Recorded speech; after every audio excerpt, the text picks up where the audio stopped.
pa yun. Yan, ang halaman niya. Mga viewers, ito na naman ang halaman ni Mrs. Una ko lang. Ito yung halaman niya sa baba sa ground ko. Ano po? Okay na.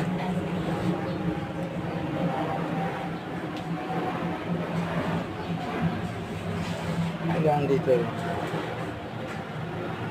Salamat po. Ang lahat. Thank you po mga viewers.